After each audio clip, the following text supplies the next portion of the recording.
जो आप chapter start करना है वो करना है कंपाउंड इंटरस्ट।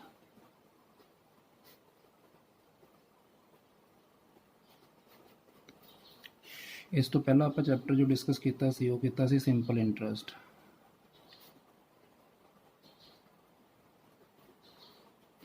सिंपल इंटरस्ट के चैप्टर के विच आपां पढ़िया सी कि सिंपल इंटरस्ट नूं कैलकुलेट किवें करांगे आपां। तो उहदा आपां फार्मूला लिखिया सी principal into rate into time upon 100 और अमाउंट कैलकुलेट करने वास्ते आप प्रिंसीपल दे विच सिंपल इंटरस्ट नूं ऐड कर दिंदे सी। हुण आपां डिस्कस जो करना है इस चैप्टर दे विच वो करना है compound interest.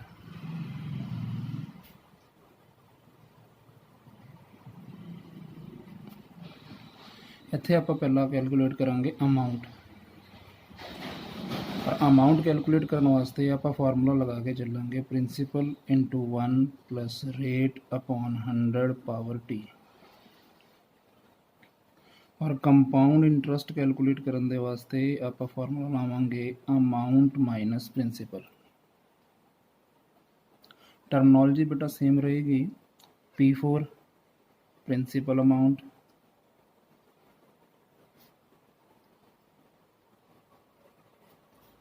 R4 rate of interest,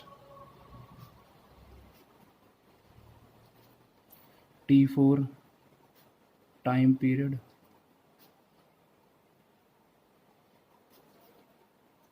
but फर्क की है दोनों के विच।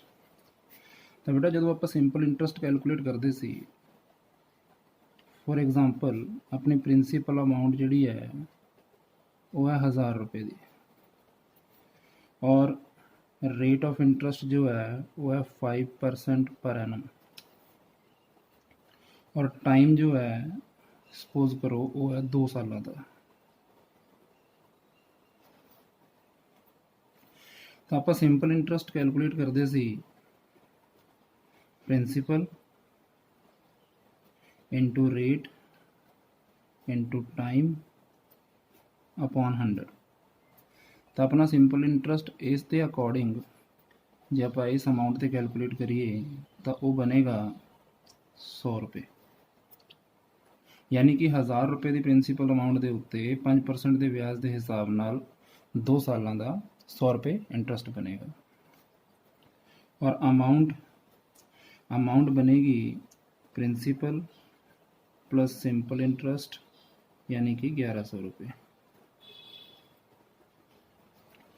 लेकिन जेकर आप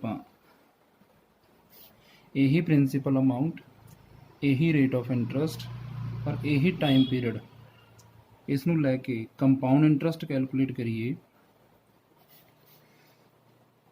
तो अपनी अमाउंट आप कैलकुलेट करांगे principal into 1 plus rate upon 100 power T जो कि इत्थे 2 साल। तो अपनी अमाउंट कितनी बनेगी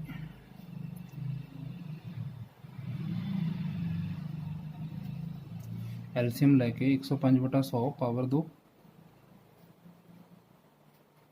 105 नूं 100 से डिवाइड करिए तो बनेगा 1.05 पावर 2। हुण जे कैलकुलेटर दे विच आपां 1.05 दी पावर 2 करनी है तो 1.05 फिर इनटू दा बटन प्रेस करके इक्वल टू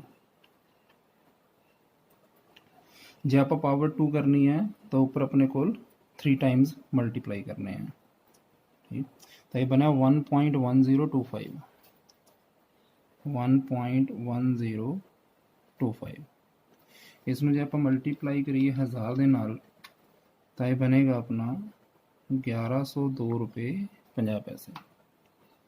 तो अपना कंपाउंड इंटरस्ट कैलकुलेट करने वास्ते आप अमाउंट माइनस प्रिंसीपल यानी कि 1102 रुपये 50 पैसे माइनस प्रिंसीपल अमाउंट जो कि बनेगा 102 रुपये 50 पैसे। तो फर्क की है बेटा कि जेकर असी सेम प्रिंसीपल अमाउंट के उत्ते सेम रेट ऑफ इंटरस्ट और सेम टाइम पीरियड लैके सिंपल इंटरस्ट कैलकुलेट करिए तो बनया 100 रुपये। लेकिन उससे सेम प्रिंसीपल के उत्ते same rate of interest same time period लैके जो कंपाउंड इंटरस्ट कैलकुलेट किया तो वह बनया 102 रुपये 50 पैसे। तो सिंपल इंटरस्ट ते कंपाउंड इंटरस्ट के फर्क की है? सिंपल इंटरस्ट हमेशा प्रिंसीपल अमाउंट के उत्ते ही कैलकुलेट किया जाता है, लेकिन कंपाउंड इंटरस्ट दे विच की है कि प्रिंसीपल अमाउंट के नाल नाल इंटरस्ट के उत्ते भी इंटरस्ट कैलकुलेट किया जाता है। कंपाउंड इंटरस्ट का मीनिंग ही यही है कि इंटरस्ट के उत्ते इंटरस्ट चार्ज किया जाएगा, जबकि सिंपल इंटरस्ट के यह जिहा नहीं होंदा। सिंपल इंटरस्ट के प्रिंसीपल अमाउंट के उत्ते ही इंटरस्ट पे करना पैंदा है। तुसीं इसनूं ऐ भी समझ सकते हो कि जेकर आप किसी तो 1000 रुपये पकड़ते हैं 5% सालाना ब्याज के हिसाब नाल 2 साल असीं की करांगे, जो ये टोटल इंटरस्ट बन रहा 100 रुपये का 2 सालों का, असी पहले साल के एंड 50 रुपये इंटरस्ट पे कर देंगे, दूसरे साल के एंड ते फिर आप 50 रुपये का इंटरस्ट पे कर देंगे। यानी ये जो सिंपल इंटरस्ट बनया अपना 100 रुपये का 2 सालों का, टोटल इंटरस्ट नूं आपां नंबर ऑफ ईयर्स से डिवाइड जे करिए तो 50 रुपये इंटरस्ट बनेगा उसका पहले साल का, 50 रुपये इंटरस्ट ही बनेगा उसका दूसरे साल का। यानी सिंपल इंटरस्ट जो है उसकी जो अमाउंट है सिंपल इंटरस्ट की वो हर साल सेम रहिंदी है, क्योंकि प्रिंसीपल अमाउंट के उत्ते असीं इंटरस्ट पे कर दिंदे हैं। उसनूं पेंडिंग नहीं होया कि सिंपल इंटरस्ट दे विच आपां इंटरस्ट उन्होंने हर साल पे करांगे, लेकिन कंपाउंड इंटरस्ट के विच असीं इहो जिहा नहीं करांगे। कंपाउंड इंटरस्ट के विच असीं इंटरस्ट उसनूं हर साल नहीं पे करांगे, 2 सालों बाद असीं उसनूं इकट्ठा इंटरस्ट पे करांगे। जिमें जे आपां 1000 रुपये के उत्ते 5% ब्याज 1 साल का, यानी पहले साल का जे आपां लगाइए सिंपल इंटरस्ट के हिसाब नाल तो वह बनेगा अपना 50 रुपये। लेकिन आप इंटरस्ट उसनूं पे नहीं करांगे कंपाउंड इंटरस्ट के केस च, तो दूसरे साल के वास्ते अपनी जो अमाउंट है वो बन जाएगी 1000 ते 50 रुपये। यानी 1000 रुपये आप पहला पकड़े हुए उस तो 1 साल का इंटरस्ट जो उसका बनया वो 50 रुपये बनया, जो कि आप उसनूं पे नहीं किया, तो वही दूसरे साल के वास्ते जो अमाउंट बनेगी प्रिंसीपल अमाउंट बनेगी वो प्रिंसीपल अमाउंट प्लस इंटरस्ट, यानी कि 1050 रुपये बनेगी। वो उत्ते अगले साल का जो 5% के हिसाब नाल 1 साल का ब्याज बनेगा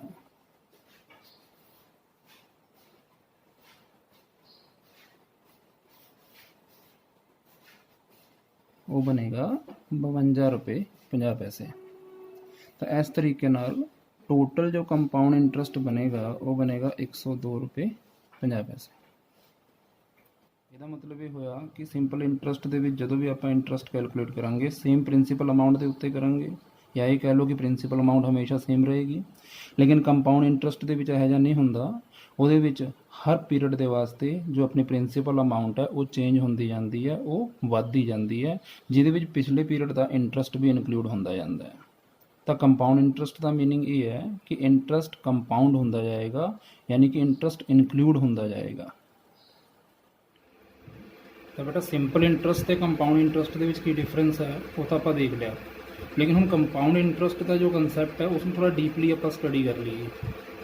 आप पिछली एग्जाम्पल जो लीती जिहदे भी सिंपल इंटरस्ट तो कंपाउंड इंटरस्ट का आप डिफरेंस देखा, वो आप प्रिंसीपल अमाउंट जो सी वो 1000 रुपये मनी, रेट ऑफ इंटरस्ट जोड़ा सी वो 5% पर एनम मना, और जो टाइम पीरियड सी वो 2 सालों का लिता आप। वो जो आप अमाउंट कैलकुलेट की वो principal into 1 + R/100 power T, जिथे आप प्रिंसीपल अमाउंट जी सी वो 1000 रुपये पुट की, रेट 5% पुट किया और टाइम पीरियड 2 सालों का। यदा एलसीएम लैके आप 105/100 लिता और वो पावर 2, 105 ਨੂੰ 100 ਤੇ भाग दे के 1.05 की पावर 2, फिर आप 1.05 ਉਹਦੀ ਆਪਾਂ ਸਕੇਅਰ ਕੀਤੀ कैलकुलेटर ਦੇ ਵਿੱਚ, जो बनी सी 1.1025, ਉਹਨੂੰ 1000 ਨਾਲ ਮਲਟੀਪਲਾਈ ਕਰਕੇ ਆਪਣਾ ਬਣਿਆ ਸੀ 1102 रुपये ਤੇ 50 पैसे, ਜਿਹਦੇ ਵਿੱਚ ਆਪਾਂ ਕੰਪਾਊਂਡ ਇੰਟਰਸਟ ਕੈਲਕੂਲੇਟ ਕੀਤਾ, ਜੋ ਬਣਦਾ ਸੀ ਅਮਾਊਂਟ ਮਾਈਨਸ ਪ੍ਰਿੰਸੀਪਲ 1102 रुपये 50 पैसे माइनस 1000 102 रुपये 50 पैसे। ਹੁਣ ਉਸ ਐਗਜ਼ਾਮਪਲ ਦੇ ਵਿੱਚ ਆਪਾਂ ਜੋ ਟਾਈਮ ਲਿੱਤਾ ਔਰ ਜੋ ਰੇਟ ਆਫ ਇੰਟਰਸਟ ਲਿੱਤਾ ਉਹ ਸੇਮ ਐਜ਼ ਇਟ ਇਜ਼ ਆਪਾਂ ਉਹੀ ਪਿਕ ਕੀਤਾ ਜੋ ਆਪਾਂ ਐਜ਼ਿਊਮ ਕੀਤਾ ਸੀਗਾ। ਇਹਦੇ ਵਿੱਚ ਧਿਆਨ ਦੇਣ ਵਾਲੀ ਗੱਲ ਇਹ ਹੈ ਕੰਪਾਊਂਡ ਇੰਟਰਸਟ ਦੇ ਕੇਸ ਦੇ ਵਿੱਚ ਕਿ ਆਪਣਾ ਇੰਟਰਸਟ ਜਿਹੜਾ ਹੈ ਉਹ ਕੰਪਾਊਂਡ ਕਦੋਂ ਹੁੰਦਾ ਹੈ। ਕੰਪਾਊਂਡ ਕਹਿਣ ਦਾ ਮਤਲਬ ਇਹ ਹੋ ਗਿਆ ਕਿ ਇੰਟਰਸਟ ਕੈਲਕੂਲੇਟ ਕਦੋਂ ਕੀਤਾ ਜਾਂਦਾ ਹੈ। ਜੋ ਆਪਾਂ ਐਗਜ਼ਾਮਪਲ ਲਿੱਤੀ ਉਹਦੇ ਵਿੱਚ ਆਪਾਂ ਨੂੰ ਇਹ ਨਹੀਂ ਗਿਵਨ ਸੀ ਕਿ ਇੰਟਰਸਟ ਕੰਪਾਊਂਡ ਕਦੋਂ ਹੋਏਗਾ, ਤਾਂ ਜੇ ਕੁਐਸਚਨ ਦੇ ਵਿੱਚ ਆਪਾਂ ਨੂੰ ਇਹ ਨਾ ਦੱਸਿਆ ਹੋਵੇ ਕਿ ਇੰਟਰਸਟ ਕੰਪਾਊਂਡ ਕਦੋਂ ਹੁੰਦਾ ਹੈ ਤਾਂ ਬਾਏ ਡਿਫਾਲਟ ਆਪਾਂ ਉਸ ਨੂੰ ਐਨੂਅਲੀ ਕੰਪਾਊਂਡ ਮੰਨ ਕੇ ਚੱਲਦੇ ਹਾਂ। ਯਾਨੀ ਇੱਥੇ ਆਪਾਂ ਕੰਪਾਊਂਡਡ ਐਨੂਅਲੀ ਮੰਨ ਕੇ ਚੱਲਾਂਗੇ ਬਾਏ ਡਿਫਾਲਟ। ਯਾਨੀ ਅਸੀਂ ਇੱਥੇ ਐਜ਼ਿਊਮ ਕਰਕੇ ਚੱਲੇ ਕਿ ਜੋ ਇੰਟਰਸਟ ਕੈਲਕੂਲੇਟ ਕੀਤਾ ਜਾਂਦਾ ਹੈ ਉਹ ਹਰ ਸਾਲ ਕੀਤਾ ਜਾਂਦਾ ਹੈ, ਐਨੂਅਲੀ ਕੀਤਾ ਜਾਂਦਾ ਹੈ। ਤਾਂ ਇਹਦਾ ਮਤਲਬ ਕਿ ਇੰਟਰਸਟ ਕੰਪਾਊਂਡ ਜਾਂ ਕੈਲਕੂਲੇਟ ਕਦੋਂ ਕੀਤਾ ਜਾਂਦਾ ਹੈ, ਐਨੂਅਲੀ ਕੀਤਾ ਜਾਂਦਾ ਹੈ, ਜਿਹਦੇ ਅਕੋਰਡਿੰਗ ਆਪਾਂ ਜੋ ਟਾਈਮ ਸੀ ਉਹ 2 ਸਾਲਾਂ ਦਾ ਹੀ ਭਰਿਆ ਤਾਂ ਆਪਣਾ ਕੰਪਾਊਂਡ ਇੰਟਰਸਟ ਜਿਹੜਾ ਸੀ 102 रुपये ਤੇ 50 पैसे ਆਇਆ। ਹੁਣ ਇਹ ਜੋ ਇੰਟਰਸਟ ਕੰਪਾਊਂਡ ਹੈ ਉਹ ਐਨੂਅਲੀ ਵੀ ਹੋ ਸਕਦਾ ਹੈ, ਹਾਫ ਈਅਰਲੀ ਵੀ ਹੋ ਸਕਦਾ ਹੈ, ਕੁਆਟਰਲੀ ਵੀ ਹੋ ਸਕਦਾ ਹੈ, ਮੰਥਲੀ ਵੀ ਹੋ ਸਕਦਾ ਹੈ। ਤਾਂ ਇਹ ਜਿੰਨਾ ਜਲਦੀ ਕੰਪਾਊਂਡ ਨੂੰ ਵਿਆਜ ਹੈ ਉਹ ਜ਼ਿਆਦਾ ਮਿਲਦਾ ਹੈ। ਯਾਨੀ ਇੰਟਰਸਟ ਕੰਪਾਊਂਡ ਜਿੰਨੀ ਜਲਦੀ ਹੋਏਗਾ ਸਾਨੂੰ ਵਿਆਜ ਉਨਾ ਜ਼ਿਆਦਾ ਮਿਲੇਗਾ। ਆਪਾਂ ਇਸੇ ਐਗਜ਼ਾਮਪਲ ਨੂੰ ਥੋੜਾ ਚੇਂਜ ਕਰਕੇ ਦੇਖਦੇ ਹਾਂ ਕਿ ਜੇ ਆਪਣਾ ਇੰਟਰਸਟ ਐਨੂਅਲੀ ਕੰਪਾਊਂਡ ਨਾ ਹੋ ਕੇ ਹਾਫ ਈਅਰਲੀ ਕੰਪਾਊਂਡ ਹੋਵੇ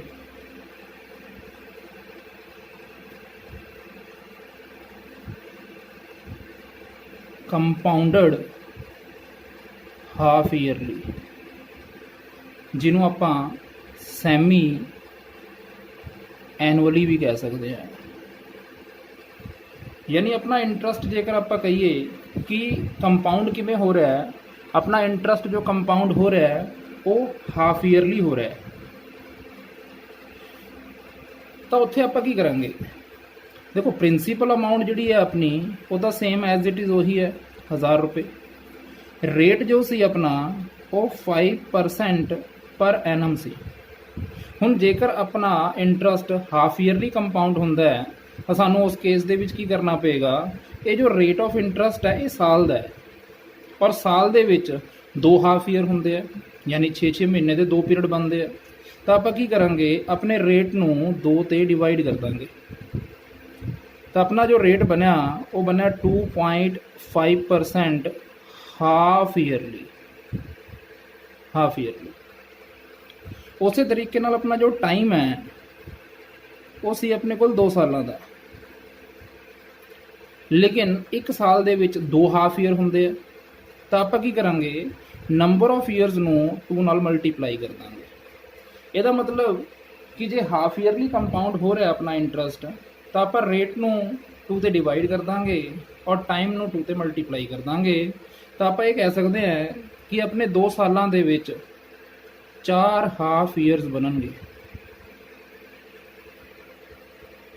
हुण आप इस केस दे विच अमाउंट कैलकुलेट करने वास्ते principal amount into 1 plus rate जो हुण आप अप्लाई करांगे वो 2.5% करांगे और टाइम जो लवांगे वो 4 हाफ ईयर्स का लवांगे। तो यदि कैलकुलेशन अपनी बनेगी एलसीएम लैके 102.5 डिवाइड बाय 100 पावर 4। 102.5 नूं 100 ते भाग दे के 1.025 की पावर 4। हुण आपां कैलकुलेटर दे विच 1.025 ਉਹਦੀ पावर जेकर आप 4 करनी है, 4 टाइम्स करनी है, तो मैं जिवें तुहानूं दस्सिया सी 1.025 इंटू आप इक्वल टू प्रैस करते जावांगे। हुण आप जेकर पावर 4 टाइम लैके चलनी है तो इत्थे अपने कोल 5 टाइम मल्टीप्लाई करना पेगा तो अपना बन गया 1.1038 अप्रॉक्सीमेटली 1.1038। इसनूं जेकर आपां 1000 ते मल्टीप्लाई करिए तो अपनी अमाउंट बनती है 1103 रुपये ते 80 पैसे। ये अकॉर्डिंग अपना जो कंपाउंड इंटरस्ट बनता है अमाउंट माइनस प्रिंसीपल करके 1103 रुपये 80 पैसे माइनस 1000 जो बनूगा 103 रुपये 80 पैसे। यानी जे एनुअली कंपाउंड हो रहा साडा इंटरस्ट तो साडा इंटरस्ट बनया 2 सालों का 102 रुपये 50 पैसे। और जे हाफ ईयरली कंपाउंड हो रहा है तो 2 सालों का ही जो इंटरस्ट बनया वो बनया 103 रुपये 80 पैसे। ਉਹਦੇ कंपैरेटिवली इंटरस्ट ज़्यादा बनया। तो जिमें मैं कहा सी कि जिमें जिमें अपना इंटरस्ट जल्दी कंपाउंड होगा आपां नूं इंटरस्ट के देखते हैं कि जेकर अपना इंटरस्ट क्वार्टरली कंपाउंड होवे तो की फर्क पेगा। तो आप लैके चलते हैं कि अपना इंटरस्ट जिहड़ा है वो कंपाउंड हो रहा है क्वार्टरली।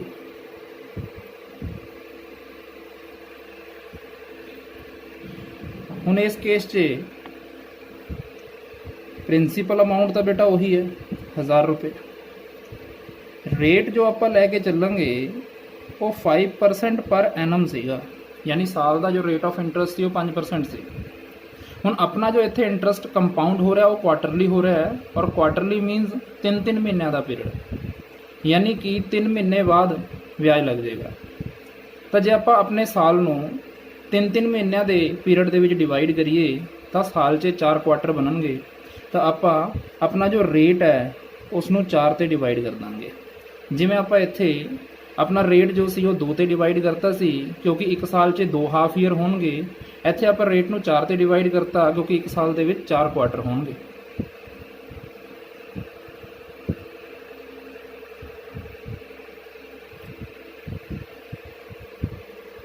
तो अपना रेट जो बनया वो बनेगा 1.25% पर क्वार्टर। उस तरीके नाल टाइम जो सी अपने कोल उसी 2 सालों का। जिमें आप इत्थे रेट नूं 2 ते डिवाइड करता सी और टाइम नूं 2 ते मल्टीप्लाई करता सी, इत्थे आप रेट नूं 4 ते डिवाइड किया है तो टाइम नूं आप 4 नाल मल्टीप्लाई कर देंगे। तो आप ये कह सकते हैं कि 1 साल दे विच जे 4 क्वार्टर होंदे है तो 2 सालों दे विच अपने कोल 8 क्वार्टर्स होंगे।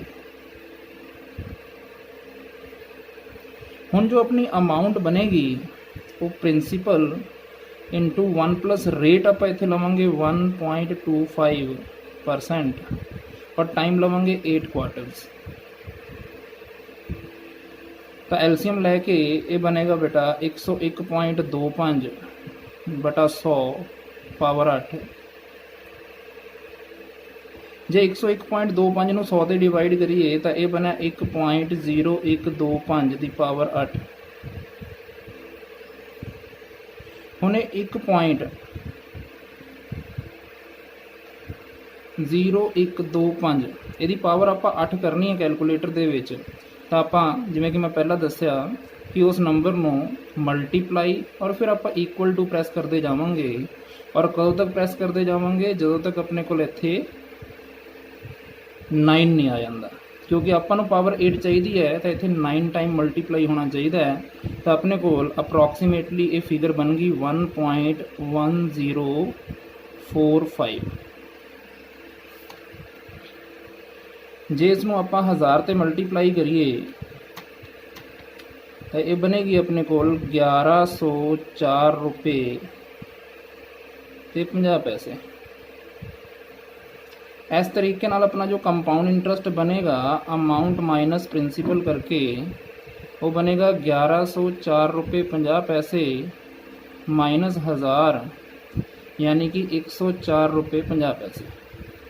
तो जिमें आप देखा कि जे अपना इंटरस्ट एनुअली कंपाउंड हो रहा सी तो 2 सालों का जो इंटरस्ट बनया सी वो 102 रुपये 50 पैसे बनया सी। और हाफ ईयरली जो कंपाउंड हो रहा सी तो अपना 2 सालों का इंटरस्ट 103 रुपये 80 पैसे बन रहा सी। हुण जो क्वार्टरली कंपाउंड हो रहा है तो अपना इंटरस्ट होर ज़्यादा बनेगा 104 रुपये 50 पैसे। ਤਾਂ ਇਸ ਤਰੀਕੇ ਨਾਲ ਇੰਟਰਸਟ ਜਿੰਨੀ ਜਲਦੀ ਕੰਪਾਊਂਡ ਹੋਏਗਾ ਉਨਾ ਹੀ ਆਪਾਂ ਨੂੰ ਟੋਟਲ ਇੰਟਰਸਟ ਜਿਹੜਾ ਹੈ। ਇਸੇ ਤਰੀਕੇ ਨਾਲ ਜੇਕਰ ਆਪਣਾ ਇੰਟਰਸਟ ਮੰਥਲੀ ਕੰਪਾਊਂਡ ਹੋਵੇ, ਕੰਪਾਊਂਡਡ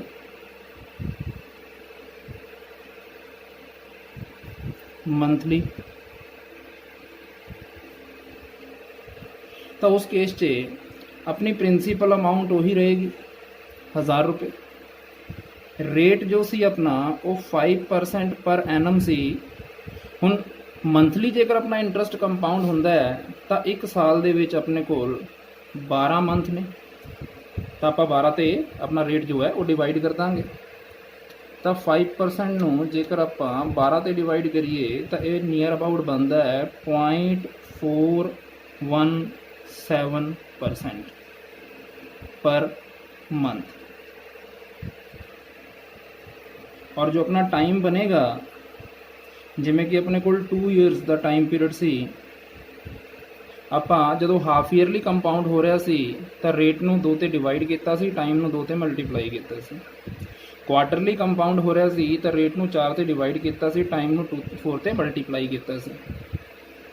ਕੁਆਟਰਲੀ ਕੰਪਾਊਂਡ ਹੋ ਰਿਹਾ ਸੀ ਤਾਂ ਰੇਟ ਨੂੰ 4 ਤੇ ਡਿਵਾਈਡ ਕੀਤਾ ਸੀ, ਟਾਈਮ ਨੂੰ 4 ਤੇ ਮਲਟੀਪਲਾਈ ਕੀਤਾ ਸੀ। ਉਸੇ ਤਰੀਕੇ ਨਾਲ ਜੇ ਮੰਥਲੀ ਕੰਪਾਊਂਡ ਹੋ ਰਿਹਾ ਹੈ ਤਾਂ ਰੇਟ ਨੂੰ ਆਪਾਂ 12 ਤੇ ਡਿਵਾਈਡ ਕਰ ਦਾਂਗੇ ਔਰ ਟਾਈਮ ਨੂੰ ਆਪਾਂ 12 ਨਾਲ ਮਲਟੀਪਲਾਈ ਕਰ ਦਾਂਗੇ। यानी 2 सालों ਦੇ ਵਿੱਚ ਆਪਣੇ ਕੋਲ 24 ਮੰਥ ਦਾ ਪੀਰੀਅਡ ਹੋਏਗਾ। ਤਾਂ ਅਸੀਂ ਇਸ ਨੂੰ ਲੈ ਕੇ ਕੀ ਕਰਾਂਗੇ, ਆਪਣੇ ਅਮਾਊਂਟ ਤੇ ਕੰਪਾਊਂਡ ਇੰਟਰਸਟ ਕੈਲਕੂਲੇਟ ਕਰਾਂਗੇ, ਜੋ ਕਿ ਤੁਸੀਂ ਕਰਨੀ ਹੈ। ਔਰ ਤੁਸੀਂ ਦੇਖੋਗੇ ਕਿ ਉਹ ਜੋ ਇੰਟਰਸਟ ਨਿਕਲੇਗਾ, ਕੰਪਾਊਂਡ ਇੰਟਰਸਟ ਨਿਕਲੇਗਾ, ਉਹ ਇਹਨਾਂ ਤਿੰਨਾਂ ਦੇ ਕੰਪੈरेटिवली ज़्यादा ਹੋਏਗਾ। ਤਾਂ ਇਸ ਤਰੀਕੇ ਨਾਲ ਕੰਪਾਊਂਡ ਇੰਟਰਸਟ ਦਾ ਜੋ ਕਨਸੈਪਟ ਹੈ ਉਸ ਤੋਂ ਸਾਨੂੰ ਇਹ ਪਤਾ ਲੱਗਦਾ ਹੈ ਕਿ ਇੰਟਰਸਟ ਜਿੰਨੀ ਜ਼ਿਆਦਾ ਜਲਦੀ ਕੰਪਾਊਂਡ ਹੋਏਗਾ ਉਨਾ ਹੀ ਸਾਨੂੰ ਟੋਟਲ ਇੰਟਰਸਟ ਜ਼ਿਆਦਾ ਮਿਲੇਗਾ।